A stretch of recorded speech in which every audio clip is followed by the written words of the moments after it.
اور پھر پیچھے دیکھ لیتا ہے، پھر اشتہار پڑھنے لگتا ہے. کہتے پیچھے کیا دیکھتے ہو؟ میں دیکھ یہ رہا ہوں کہ اشتہار اہل حدیثوں کا ہے، مسجد یہودیوں کی ہے. کیونکہ سارے آہستہ آمین کہہ رہے ہیں نا زور میں، اور یہ لکھا ہوا ہے کہ آہستہ یہودی کہتے ہیں. نہیں، زور میں آہستہ ہی سنت ہے. یہاں تو نہیں لکھا ہوا. چلو دکھاؤ کہیں، کہاں سے بیچارے دکھائیں. میں نے پیر بدیع شاہ صاحب سے کہا چپیر جھنڈے سے کہ 23 سالہ دور نبوت میں ایک دن ایک صحابی نے حضرت کے پیچھے ایک نماز کی ایک رکعت میں اونچی آمین کہی ہو. میں 10,000 روپیہ فی حدیث انعام دوں گا، کوئی ہے تو پیش کرے. 30 سالہ دور خلافت راشدہ میں کسی ایک خلیفہ راشد نے امام بن کر یا مقتدی بن کر یا ان کے ہزاروں مقتدیوں میں سے کسی نے ایک دن ایک نماز کی ایک رکعت میں خلیفہ راشد کے پیچھے اونچی آمین کہی ہو.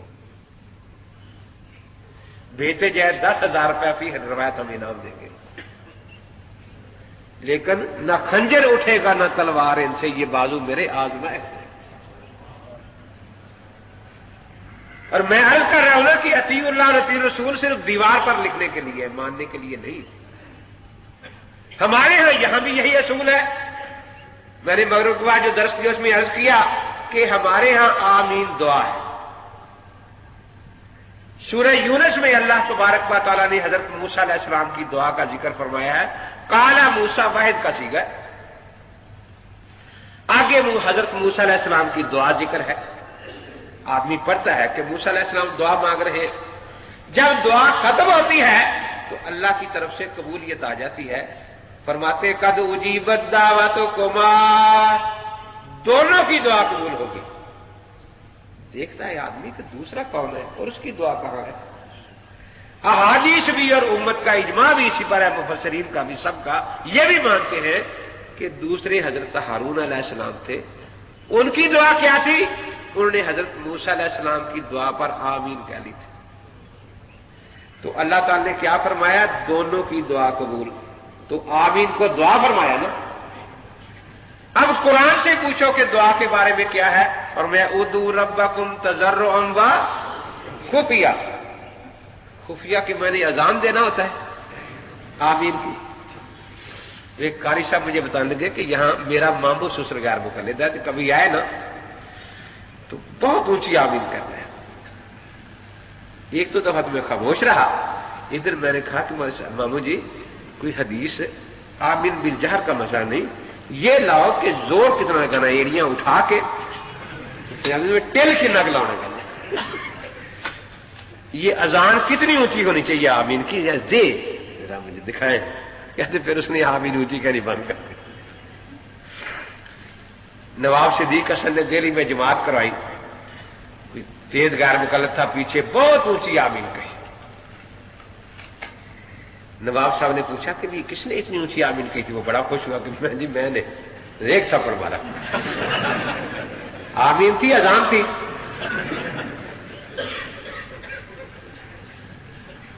مقصد یہ ہے کہ رسول اقدس صلی اللہ تعالی علیہ وسلم بھی آہستہ آمین فرماتے تھے. اب وہ صراط الرسول میں ایک آدمی لایا، جی آمین اونچی. میں نے کہا ٹھیک ہے. میں نے کہا اونچی آمین کا راوی علا بن صالح شیعہ ہے، آہستہ آمین کا راوی سفیان ثوری سنی ہے. تو یہ صادق کو اللہ کے نبی پاک فرما گئے تھے کہ شیعہ کی روایت لکھنا، سنی کی نہ لکھنا، یا یہ اس کا اپنا انتخاب ہے؟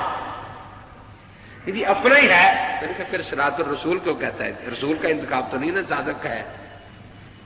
لوگ تو بیچارے رسول کے لفظ سے دھوکہ کھا رہے ہیں نا. مسند احمد میں روایت ہے کہ حضرت نے آمین کہی، اخفا بہا صوت، وہ اپنی زبان آواز کو چھپا دی. کان عمر والی لا یجہران بسم اللہ ولا بالتوبۃ ولا بالتامین.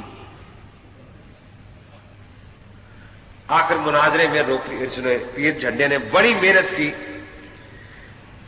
جی، 200 صحابہ نے اونچی آمین کہی تھی، مسجد گونج گئی تھی۔ اچھا، میں نے کہا حضرت کے پیچھے، رسول پاک کے پیچھے کہ نہیں؟ یہ صدیق اکبر کے پیچھے؟ جی نہیں۔ دیکھیے حضرت عمر کے زمانے میں؟ جی نہیں۔ حضرت عثمان کے زمانے میں؟ جی نہیں۔ حضرت علی کے زمانے میں؟ کہ جی نہیں۔ حضرت امام حسن کے دور میں؟ کہ نہیں۔ حضرت معاویہ کے دور میں؟ کہ نہیں۔ کب کہی تھی؟ یہ حجاج بن یوسف کے دور میں۔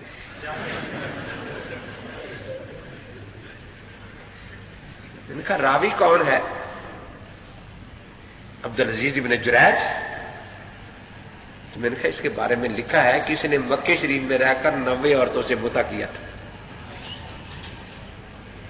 اور روزانہ 1 چھٹانک تلوں کا تیل اس کا حکنا کرواتا تھا کہ اس سے متع کی قوت بحال ہو جاتی ہے۔ میں نے کہا اس پر بھی عمل کرتے ہو یا نہیں؟ دیکھو مفت میں قوت با کا نسخہ بتا رہا ہوں آپ کو۔ میں نے کہا میرا مطالبہ تھا کہ خلفائے راشدین سے دعوت کرو اور آپ متع خانے کے دروازے پر بیٹھے۔ تو وہ 2-3 پروفیسر غیر مقرر تھے، وہ کھڑے ہو کر مجھے یوں ہاتھ باندھنے لگے کہ وہ سب مسئلہ ہمیں معلوم ہے کہ آپ کا سچ ہے، ہمارے پیر صاحب کی زیادہ بےزتی نہ کرو۔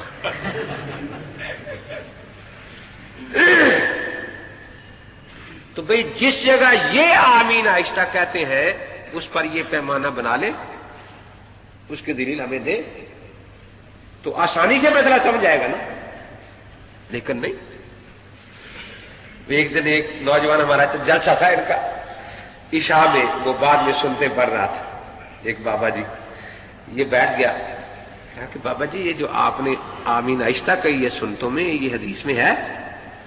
ہاں ہاں آؤ دکھاؤ۔ لے گیا فولی صاحب کے پاس، فولی صاحب یہ دکھاؤ سنتوں میں آمین آہستہ۔ کہ بابا تیرا دماغ خراب ہے، یہ تو امین کا شاگرد ہے، خیال مدارس سے آیا ہے، شرارت کرتا ہے۔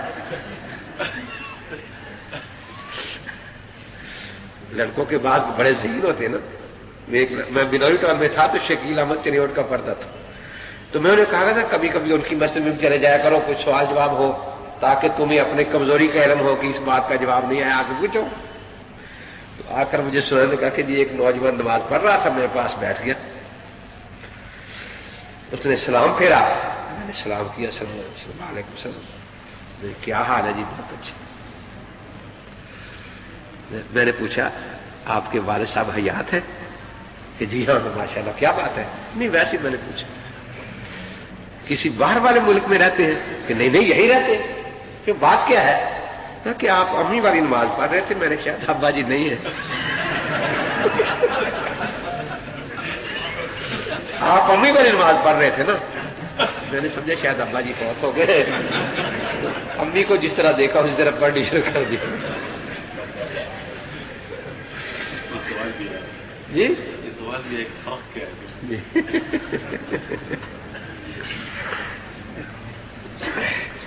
میں جب حنفی ہوا نا تو میرے استاد تھے قاضی عبدالجبار صاحب کھنڈیلوی، امام جماعت غرباء الحدیث، جو مولوی عبدالوہاب اس کے شاگرد دہلوی کے۔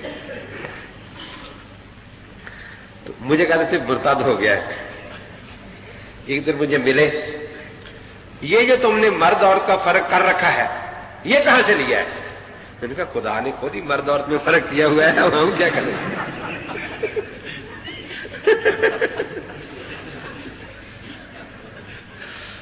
بڑے غصے ہوئے۔ دیکھا جب آپ آتے ہیں تو ٹوپی یوں پھینکتے ہیں اور اللہ اکبر، آپ کی زوجہ محترم دوپٹہ پھینک کے نماز پڑھتی ہے یا دوپٹے سمیت ہی پڑھ لیتی ہے؟ نہیں وہ دوپٹے سمیت پڑھتی ہے۔ میں نے کہا یہ فرق آپ نے کیا یا نہیں کیا؟ میں نے کہا آپ کی شلوار جو ہے وہ آدھی پنڈلی تک ہوتی ہے، تو محترمہ بیگم صاحبہ کی بھی یہاں تک ہی ہوتی ہے نماز کے وقت۔ نہیں نہیں فرق ہے۔ میں نے کہا آپ تو کہتے نہیں ہے۔ میں نے کہا آپ کی مسجدوں میں کوئی عورت بھی مؤذن ہے اذان دینے کے لیے یا اقامت کرنے کے لیے یا امامت کرنے کے لیے؟ کہ نہیں نہیں یہ تو نہیں ہے۔ تو میں نے کہا یہ کسی حدیث میں ہے کہ مرد عورت کی نماز میں کوئی فرق نہیں ہے؟ تو صرف قیاس ہے آپ کے پاس، کوئی حدیث ایسی نہیں ہے۔ اور ہمارے پاس احادیث ہے باقاعدہ بہقی نے دوسری جلد میں باب باندھا ہے مرد اور کی نماز کے فرق کا. ہم نے حدیث میں درج کی ہے. حضرت وائل بن حجر رضی اللہ تعالیٰ عنہ فرماتے ہیں کہ حضرت پاک نے مجھے نماز سکھائی. فرمایا اذا قمت الى الصلاۃ فارفع یدیک حذاء اذنیک، جب تو نماز کے لیے کھڑا ہو تو کانوں تک ہاتھ سنے. والمرأۃ ترفع یدیہا حذاء ثدیہا، اور پستانوں تک ہاتھ. تو یہ فرق اللہ کے نبی بیان فرما رہے ہیں یا کوئی اور فرما رہا ہے؟ اندازہ لگاؤ ان کے پاس صرف قیاس ہے مرد پر عورت، کوئی ایسی حدیث ان کے پاس نہیں ہے کہ مرد اور کی نماز میں کوئی فرق نہیں. نام اپنا ہے حدیث رکھا ہوا ہے، حدیثیں ہم سے پوچھتے ہیں آگے جی تم بتاؤ. ہم تو پھر بھی احادیث لکھ رہے ہیں، حدیث حدیث میں ہم نے احادیث اس بارے میں لکھ دی ہے. اور یہ اور حدیثوں کو نہیں مانتے، اپنے قیاس پر ڈٹے ہوئے اور لوگوں کو بتاتے رہتے ہیں. وہی جو میں نے عرض کیا نا کہ اطیع اللہ اطیع الرسول تو صرف دیوار پر لکھنے کے لیے، دل میں اس پر ایمان ہے ہی نہیں. تو اس کے بعد رفع دین کا مسئلہ ہے. تو دیکھیے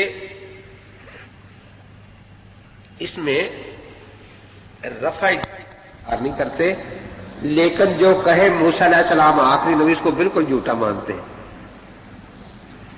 ان دونوں باتوں میں فرق ہے نا. نسائی شریف میں سجدوں کے وقت رفع دین کرنے کی حدیث بھی موجود ہے. ابن ماجہ میں 2 حدیثیں ہر تکبیر کے ساتھ رفع دین کرنے کی، رکوع کی بھی موجود ہے اور صرف پہلی تکبیر کی بھی موجود ہے. ہم نے سب کو مانا اپنے اپنے موقع پر، لیکن ماننے کے لیے عمل کرنا ضروری نہیں. موسیٰ علیہ السلام کو مانتے ہیں، عمل اپنے نبی کی شریعت پر کرتے ہیں. عیسیٰ علیہ السلام کو مانتے ہیں، عمل اپنے نبی پاک کی شریعت پر کرتے ہیں. ہم سب کو مانتے ہیں کہ ایک زمانے میں یہ ہوا، لیکن آخر میں تحریمہ تک رہ گئی بس.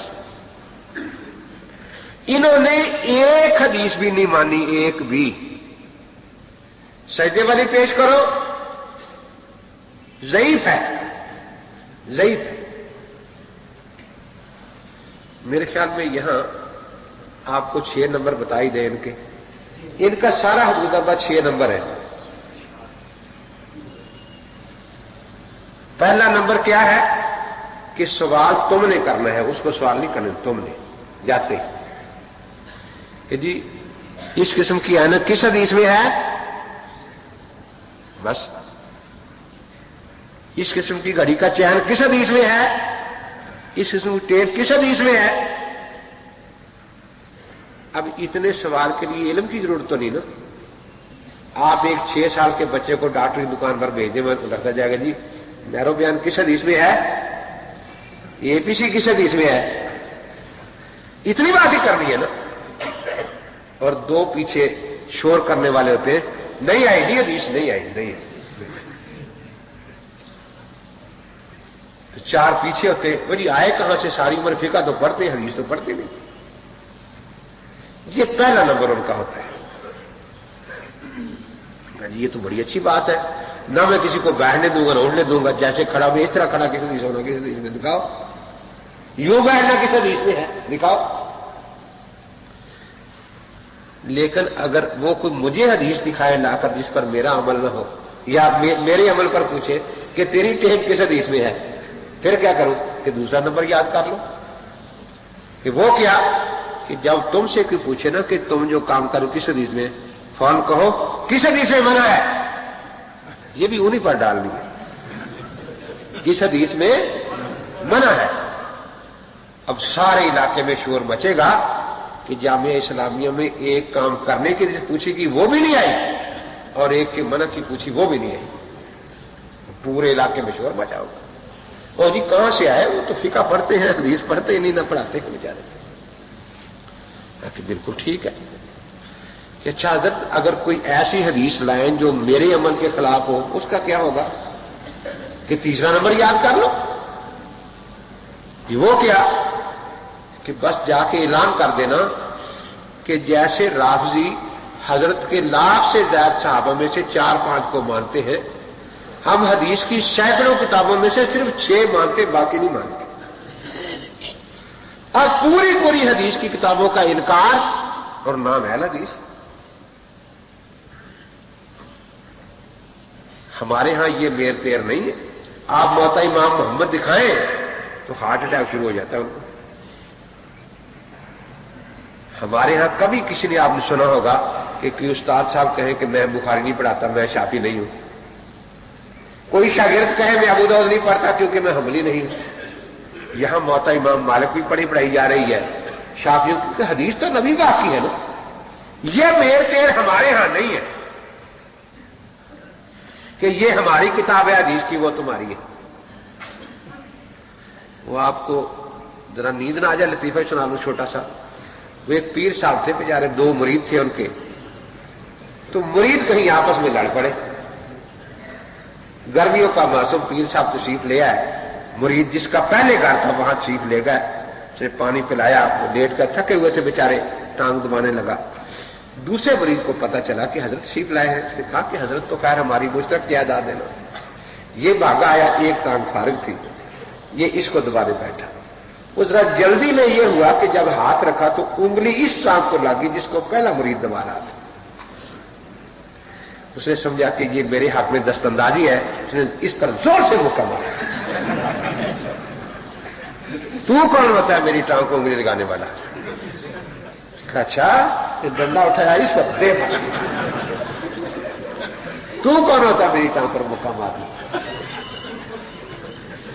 اب وہ اٹھا، کلاڑا لے آیا کہ خدا کی قسم آج میں شریک کی ٹانگ رہنے نہیں دوں گا۔ وہ پیر صاحب ہاتھ جوڑے کہ خدا کے واسطے میری ٹانگ ہے کہ نہیں اس وقت شریک کی ہے۔ تو بات ہنسنے کی نہیں، رونے کی ہے۔ تحاوی شریک کی ٹانگ ہے، کتنی حدیثیں ہو، اور اس میں آپ سے بھی مجھے شکایت ہے، آپ پھر کہتے ہیں جی بخاری والی دکھاؤ۔ کیوں بھائی؟ ہم کیوں ان کو انکار حدیث کے لیے بہانہ دیں؟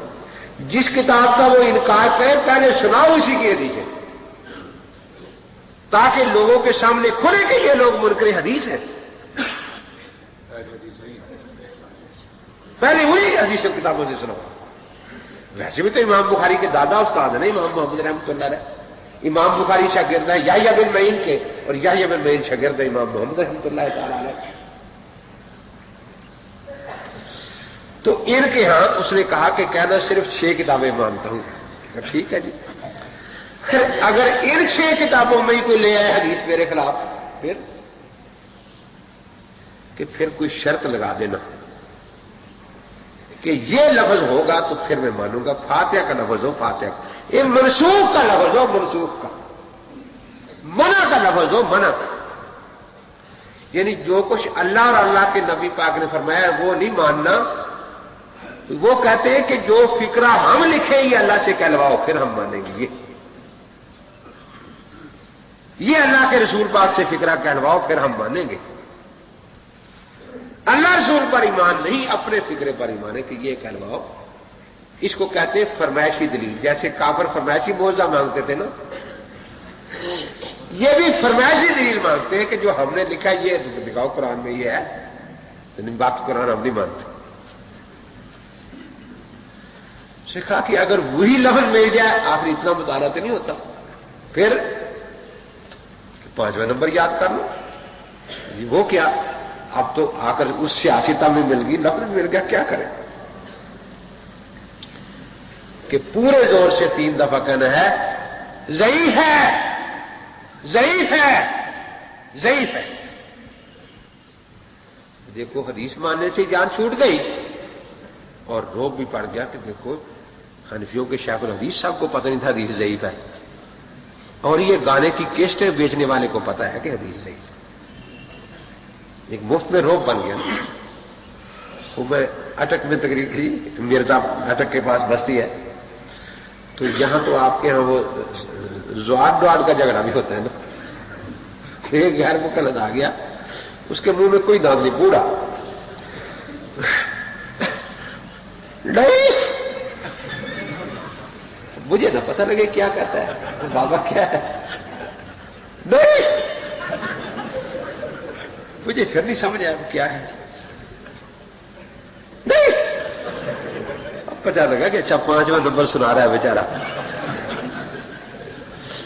میری تقریر کے 2 پیٹنٹ جواب ان کے پاس ہوتے ہیں پکے پورے ملک میں. اگر میں نے کہیں امام صاحب رحمۃ اللہ کا ذکر کر دیا تقریر میں، امین کی تقریر سنی تھی، ابو حنیفہ کرتا رہا، اللہ رسول کا نام نہیں دیا اسے. پورے علاقے میں یہی پروفیسر ہو. اگر میں کوئی حدیث پڑھ جاؤں، سنی تھی تقریر، ساری جھوٹی حدیثیں پڑھ کے گیا، ایک بھی سچی نہیں پڑھی. بس یہ پیٹنٹ جواب ہے میری تقریر کے ان کے پاس. تو ایک نوجوان کو میرے پاس لائے، میں بھاولپور بچراوی بیچ میں بیٹھا تھا، اس کا باپ اور چچا ساتھ. مجھے کہنے کہ مولوی صاحب یہ بیچارہ بڑا کام کرتا تھا، 15-16 نوجوانوں کو کالج کے نوجوانوں سے نمازی بنایا، تبلیغی جماعت میں جاتا تھا. اب 3 مہینے سے یہ غیر مقلد ہو گیا ہے، اب نہ وہاں جاتا ہے، گھر بہنوں کو پیٹتا ہے، تم بے ایمان ہو، تمہاری نماز نہیں ہوتی، ہمیں گالیاں دیتا ہے. تو خدا کے لیے اس کو سمجھاؤ کچھ. میں نے سبق پڑھا رہا تھا، میں نے کہا 8 گھنٹہ ہے، اگر آپ چاہتے ہیں تو بیٹھ کر سنیں، ورنہ باہر بیٹھ جائیں، اس کے بعد میں فارغ ہو کر بات کروں گا. وہ لڑکا نہیں بیٹھا، خیر وہ بیٹھ کے سننے لگے، باہر چلا گیا. بعد میں جب میں فارغ ہوا بلایا، ہاں جی فرمائیے. صرف ایک حدیث، صرف ایک کہ رسول پاک صلی اللہ علیہ وسلم نے ایک نماز بھی بغیر رفع دین کے پڑھی ہو، صرف ایک. جیسے بیچارے حنفی بالکل یتیم مسکین ہے. میں نے کہا میں 20 سناؤں گا لیکن تو نے مانی ایک بھی نہیں. صحیح سنانا، صحیح. میں نے کہا یہی جھگڑا ہوگا، میں تو کہوں گا صحیح ہے، تو کیا کر نہیں. کیونکہ میرا تجربہ یہی ہے، قرآن پاک نے یہودیوں کی ایک آیت بیان کی ہے کہ خدا کا نبی ان کی خواہش نفسانی کے خلاف کوئی بات کہتا تھا، نبی کو شہید کر دیتے تھے. غیر مقلدوں کے سامنے نبی پاک تو نہیں ہے، کوئی حدیث پڑھ کے دیکھے کس بے دردی سے اس کو شہید کرتے ہیں. نبی پاک کی حدیث. میں نے کہا پھر آپ کوئی پیمانہ صحیح کی تعریف آپ کریں کیا ہے تاکہ بات سمجھ آئے. آپ سمجھانا نہیں چاہتے. میں نے کہا نہیں، میں سمجھانا چاہتا ہوں، میں چاہتا ہوں کہ مسئلہ سمجھا دوں، دل پھیرنا میرے بس کی بات نہیں. کیسے سمجھائیں گے؟ میں نے کہا تو ایک حدیث بیان کر رفع دین کی جو صحیح ہو تاکہ پیمانہ بن جائے، اور کوشش یہ کرنا، یہ میں نے لفظ لگایا ساتھ کہ آخری زمانے کی ہو، تاکہ یہ حضرت وائل والی سنا یا مالک بن غیر زمانی. بالکل جی ٹھیک ہے. حضرت وائل بن حجر رضی اللہ تعالیٰ عنہ حضور پاک کی خدمت میں 9 ہجری میں حاضر ہو گئے. 9 ہجری کہا حدیث میں ہے ٹھیک. حضرت کو رفع دین کرتے دیکھا. میں نے کہا کہاں؟ پہلی تکبیر کے وقت رکوع جاتے اٹھتے. میں نے کہا سجدوں کے وقت نہیں. تیسری رکعت کے شروع میں ہاں دیکھا. پھر 10 ہجری میں دوبارہ تشریف لائے، پھر حضرت پاک کو رفع دین کرتے دیکھا. 10 ہجری تک رفع دین میں نے ثابت کر دی ہے. 11 ہجری میں حضرت 2 ماہ اور 11 دن دنیا میں حیات رہے. آپ ان 2 ماہ 11 دنوں میں اس کا منسوخ ہونا ثابت کر. میں نے سمجھ لیا کہ اس نے حدیث ابو داؤد شریف سے سنائی ہے. میں نے بھی ابو داؤد شریف سے حضرت عبداللہ بن مسعود رضی اللہ تعالیٰ کی حدیث سنا دی کہ وہ فرماتے ہیں آؤ اللہ کے نبی پاک والی نماز سکھاؤ. اپنی بھی نبی پاک. انہوں نے پہلی تکبیر کو رفع دین کی، پھر نہیں کی. جب میں نے سنا تو مجھے کہتا بس. میں نے کہا بس کو کیا ہو گیا ہے؟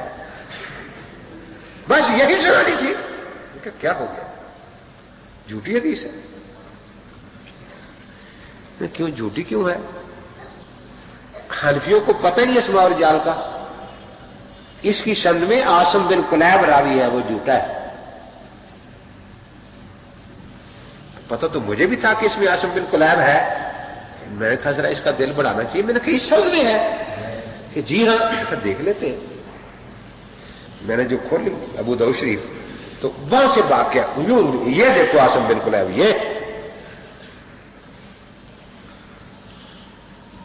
بڑا ہنسا جیسے کوئی بڑی نئی بات مجھے بتا دی ہے۔ میں نے کہا یہ عاصم بن کلیب واقعی ضعیف ہے؟ بالکل جی، کوئی گنجائش نہیں روایت کے قبول کرنے کی، بالکل نہیں۔ بہت ہنسے، بس جی جاؤ میں نے کہا نہیں یار، تو بڑا علامہ آدمی ہے، کوئی ہمیں فائدہ پہنچ جائے گا تجھ سے۔ میں نے کہا کوئی صورت نہیں کہ یہ روایت قبول نہیں جی، عاصم بن کلیب ہے نا۔ میں نے کہا جو آپ نے سنائی تھی وہ صحیح تھی کہ جی بالکل۔ میں نے کہا دیکھیں یہی عاصم بن کلیب وہاں بھی نہ ہو کہیں کہ وہاں کیسے ہو سکتا ہے۔ میں نے کہا دیکھنے میں کیا حرج ہے، دیکھ لیتے ہیں۔ میں نے 2 ورق پیچھے اٹھے، وہی عاصم بن کلیب اس حدیث میں تھا۔ میں نے کہا یہ وہی عاصم بن کلیب ہے۔ وہ بڑا پریشان، یہ کیا بنا؟ میں نے کہا کیا بننا ہے؟ ہمارا مذہب تو الحمدللہ بہت قوی ہے، آپ کو میں موقع دے تو کہہ دوں آپ اس کو جھوٹا مانے تو بھی ہمارا مذہب ثابت ہے، سچا مانے تو بھی ہمارا ثابت ہے۔ جی وہ کیسے؟ میں نے کہا یہ جھوٹا ہے تو رفع دین کرنے کی بھی جھوٹی ہوگی، نہ کرنے کی بھی جھوٹی ہوگی، کچھ نہ رہا تو اصل تو نہ کرنا ہی ہے نا۔ اور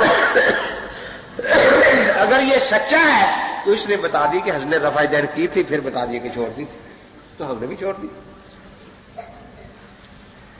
اب تیری مرضی پر ہے، تو اس کو سچا مان لے یا جھوٹا مان لے، لیکن یہ ناانصافی میں نہیں کرنے دوں گا کہ 2 برق پہلے تو یہ ولی اللہ ہو اور 2 برق بعد بیچارہ یہی 10 نمبریہ بن جائے، یہ بات ہے اس پر۔ میں نے کہا اب جو تو نے حدیث پیش کی تھی وہ دیکھتے ہیں۔ تو نے کہا تھا کہ حضرت وائل 9 ہجری میں تشریف لائے، دکھاؤ ذرا کہاں ہے حدیث میں؟ کسی تاریخ میں ہوگا۔ میں نے کہا میں نے حدیث پوچھی، تاریخ پوچھی تھی، میں تاریخ میں بھی کوئی سند اس کی نہیں ہے کہ وہ کہتے ہیں لوگ کو تو بات ہوئی ایسی۔ میں نے کہا یہ پتا چلتا ہے کہ 2 دفعہ تشریف لائے، یہ تو ابو داؤد میں ہے، لیکن پہلی دفعہ جب تشریف لائے تو اس وقت آپ نے سجدوں کی رفع دین بھی دیکھی ہے۔ میں نے ابو داؤد کھول کے رکھ دی، یہ سجدوں کی بھی ہے؟ میں نے کہا ہاں، یہ ہمیں تو کبھی بتایا نہیں ان لوگوں نے۔ میں نے کہا وہ کیوں بتائیں؟ اور جب دوسری آمد ہے تو صرف افتتاح کی رفع دین۔ میں نے کہا یہ پورا صفحہ ہے ابو داؤد شریف کا، اوپر روایت میں ہے کہ حضرت سید نے رکوع سجود دونوں جگہ رفع دین کی، درمیان میں صرف رکوع کا ذکر ہے، سجدوں کا نہ نفی ہے نہ اس بات ہے۔ دوسری آمد میں صرف پہلی تکبیر کا ذکر ہے۔ اب 2 ہی صورتیں ہیں، یا تو وہی جو محدثین کا اصول ہے کہ پہلے زمانے کی حدیث آ گئی کہ سجدوں میں بھی رفع دین تھی، پھر رکوع تک رہ گئی اور آخر میں صرف تکبیر تحریمہ کی رہ گئی۔ تو اگر یہ ترتیب رکھنی ہے تو پھر تو حنفی بننا پڑے گا، اور اگر نیچے سے اوپر چڑھنا ہے تو پھر شیعہ بننا پڑے گا، سجدے بھی کرنی پڑے گی۔ یہ جو درمیان میں آپ نیم شیعہ بنے ہوئے اس کی تو کوئی گنجائش نہیں ہے۔ اب وہ پھر اس کو عاصم بن کلیب کو دیکھے جی وہی ہے؟ میں نے کہا جی وہی ہے۔ مولوی صاحب انہوں نے مجھے بہت دھوکہ دیا، میں توبہ کرتا ہوں، اللہ توفیق دے دے تو کوئی مشکل نہیں ہے۔ تو بہرحال ان کے عجیب انداز ہوتے ہیں۔ میں بنوری ٹاؤن میں جب تھا نا تو 10-12 آدمی دارالفتاح میں آئے، انہوں نے میرے پاس بھیج دیے، آ کر بیٹھ گئے، بڑا عجیب انداز، بس جی مارے گئے جی، بہت پریشان ہے، بہت پریشان ہے، بہت پریشان ہے، بہت پریشان ہے۔ میں انداز ہی سمجھ گیا۔ میں نے کہا بھائی جو بھی بڑوں کو چھوڑتا ہے ساری عمر ہی پریشان رہتا ہے، آخر مرزا قادیانی اسی چیز کی پیداوار ہے نا، کیا کریں جی؟